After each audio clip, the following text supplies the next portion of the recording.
ગુજરાતભરના તાજા અને સચોટ સમાચાર મેળવવા માટે અમારી રાષ્ટ્રીય સમાચાર ચેનલને સબસ્ક્રાઇબ કરો અને બેલ આઇકન પર ક્લિક કરો। સુરત શહેરમાં ચાતુર્માસ માટે પધારેલા આચાર્ય શ્રી મહાશ્રમણજીના દર્શનાર્થે દેશ વિદેશમાંથી શ્રાવકો મેડિટેશન, સાધના, જ્ઞાનકુંજ વર્કશોપ માટે આવશે। 1 લાખ સ્ક્વેર ફીટમાં બનેલું સંયમ વિહારમાં દરરોજ 15,000થી વધુ શ્રાવકો આચાર્યશ્રીના પ્રવચન માટે પધારશે। રાજ્યના ગૃહમંત્રી હર્ષ સંઘવી આજે આચાર્યશ્રી મહાશ્રમણજીના આशीर्वाद अर्थे આવ્યા હતા અને તેઓએ આ આયોજન બાબતે જણાવ્યું હતું। गुरुदेव का 9:41 पर सूरत का चातुर्मासिक प्रवेश है। पूरा शहर हर्षित है, उल्लासित है। गुरुदेव भगवान महावीर कॉलेज तक, यूनिवर्सिटी तक पधार चुके हैं और 9:41 का इंतज़ार है जब गुरुदेव यहाँ पर प्रवेश करेंगे। और 4 महीने का यह चातुर्मास 3 मुमुक्षु बहनों और 1 मुमुक्षु भाई के द्वारा जो स्टार्ट हो रहा है, ये चातुर्मास कैसा भव्य होगा इसकी कल्पना भी नहीं की जा सकती, क्योंकि जिस चातुर्मास की नींव इतनी मजबूत हो, 4 मुमुक्षुओं के साथ हो, वह चातुर्मास ऐतिहासिक नहीं अति ऐतिहासिक होगा और यहाँ एक नया इतिहास रचा जाएगा। सूरत शहर को एक बहुत बड़े संत महात्मा की जो वाणी सुनने को मिलेगी, रोज़ प्रवचन सुनने को मिलेगा।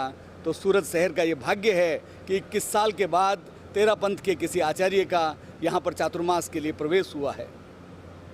અહીં ટેમ્પરરી સ્ટ્રક્ચર ખૂબ જ સારી રીતે કરવામાં આવ્યું છે, જેમાં ડ્રેનેજની અને રહેવા માટેની ખૂબ જ સગવડ ઊભી કરવામાં આવી છે। તેથી હું તેરાપંથ જૈન સમાજના અગ્રણીઓનો આભાર વ્યક્ત કરું છું।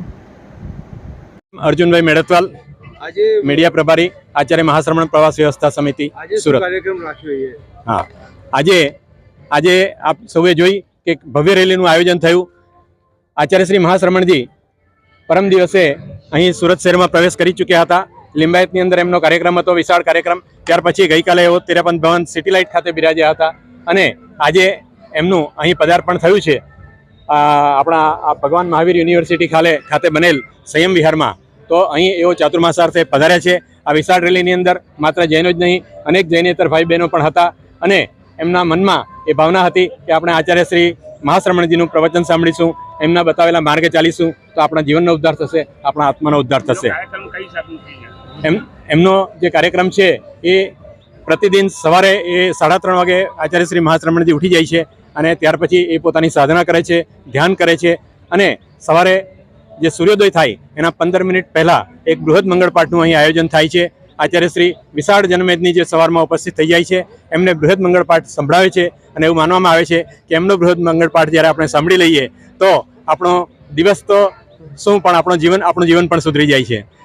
સવારના બૃહદ મંગળ પાઠ પછી એમનું સવારે 9 વાગે પ્રવચન થાય છે। એ પ્રવચન પણ જબરદસ્ત પ્રવચન હોય છે, સાંભળવા જેવું હોય છે, શાંત ચિત્તે સાંભળવા જેવું હોય છે। જ્યારે આપણે સાંભળીએ છીએ ત્યારે આપણને એવું થાય છે કે ઘડિયાળના કાંટા થોભી જાય તો સારું એમનું પ્રવચન આપણે સાંભળતા જ રહીએ। અને ત્યાર પછી સાયંકાલીન પ્રતિક્રમણ થાય છે, એ સૂર્યાસ્તના 10 મિનિટ પહેલાંથી શરૂ થઈ જાય છે અને રાત્રે 9 વાગે પણ પ્રવચનનો કાર્યક્રમ અહીં યોજાય છે। તો હું સુરતની તમામ ધર્મપ્રિય જનતાને અપીલ કરવા માંગુ છું કે આપ આવો અને આચાર્ય શ્રી મહાશ્રમણજીના દરેક કાર્યક્રમોમાં પોતાની હાજરી નોંધાવો। જે કાર્યક્રમમાં આપ ઉપસ્થિત થઈ શકો એ કાર્યક્રમમાં ઉપસ્થિત થાઓ અને પોતાના જીવનની અંદર એક ઉજાસ પાથરો, ઉર્જા મેળવો। ધન્યવાદ। તુલસી શર્મા સાથે રાષ્ટ્રીય સમાચાર સુરત।